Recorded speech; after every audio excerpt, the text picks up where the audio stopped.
കോഴിച്ചാൽ നിവാസികളുടെ മഴക്കാല ദുരിതത്തിന് ഒരു അറുതി വരികയാണ്. ഈ വരുന്ന ഫെബ്രുവരി 11-ന് മുഖ്യമന്ത്രി പിണറായി വിജയൻ വൈകുന്നേരം 4 മണിക്ക് കോഴിച്ചാൽ നിവാസികൾക്കായി കോഴിച്ചാൽ പാലം തുറന്നു നൽകുകയാണ്. തേജസ്വിനി പുഴയുടെ കോഴിച്ചാൽ ഭാഗത്ത് നിർമ്മിക്കുന്ന പാലത്തിന്റെ ഉദ്ഘാടനം 11-ന് വൈകുന്നേരം 4 മണിക്ക് മുഖ്യമന്ത്രി പിണറായി വിജയൻ ഓൺലൈനായി നിർവഹിക്കും. കോഴിച്ചാലിൽ നടക്കുന്ന പൊതുസമ്മേളനത്തിൽ ടി.ഐ. മധുസൂദനൻ MLA അടക്കം ജനപ്രതിനിധികൾ, സാമൂഹ്യ രാഷ്ട്രീയ സാംസ്കാരിക രംഗത്തെ പ്രമുഖ നേതാക്കളും പങ്കെടുക്കും. 5 കോടി രൂപ ചിലവിലാണ് പാലം നിർമ്മിച്ചിരിക്കുന്നത്. 2024 ഫെബ്രുവരി 20-ന് പൊതുമരാമത്ത് വകുപ്പ് മന്ത്രി P.A. മുഹമ്മദ് റിയാസ് പാലത്തിന്റെ ശിലാസ്ഥാപന കർമ്മം നിർവഹിച്ചിരുന്നു.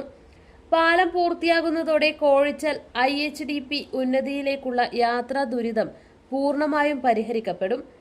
നിലവിൽ പുഴയ്ക്ക് കുറുകെയുള്ള നടപ്പാലത്തിലൂടെയായിരുന്നു പ്രദേശവാസികളുടെ യാത്ര.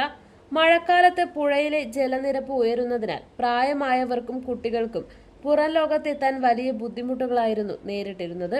രോഗികളെ കസേരയിൽ ചുമന്ന് പുഴ കടത്തിയാണ് ആശുപത്രിയിൽ എത്തിച്ചിരുന്നത്. മഴക്കാലത്ത് ഉന്നതി പൂർണ്ണമായും ഒറ്റപ്പെടുന്ന സാഹചര്യമുണ്ടായതിനെ തുടർന്നാണ് പ്രശ്നപരിഹാരമായി പാല നിർമ്മാണം ആവശ്യമായത്. ടി.ഐ. മധുസൂദനൻ MLA ഇടപെടലിനെ തുടർന്ന് പാലം നിർമ്മാണത്തിന് ആവശ്യമായ നടപടികൾ വേഗത്തിലാക്കി. പാലം ഗതാഗതത്തിനായി തുറന്നു നൽകുന്നതോടെ പ്രദേശവാസികൾക്ക് വർഷങ്ങളായി അനുഭവിച്ചിരുന്ന ബുദ്ധിമുട്ടുകൾക്ക് ശാശ്വത പരിഹാരമാകും. ഗൃഹപ്രവേശം, വിവാഹം, ആഘോഷങ്ങൾ എന്തുമാകട്ടെ, വീട്ടുപകരണങ്ങൾക്ക് Grihalakshmi home appliances, Prestige, Butterfly, Impex, Pigeon, Bajaj, Sujata, Preethi തുടങ്ങി മികച്ച ഗൃഹോപകരണ കമ്പനികളുടെ ഉൽപ്പന്നങ്ങൾ കൂടാതെ aluminium, steel, plastic, gift item തുടങ്ങി ഇനി എല്ലാം ഒരു കുടക്കീഴിൽ. കുറഞ്ഞ വിലയിൽ ഗുണമേന്മയുള്ള ഹോം അപ്ലയൻസസ് ഇനി നിങ്ങൾക്ക് സ്വന്തമാക്കാം.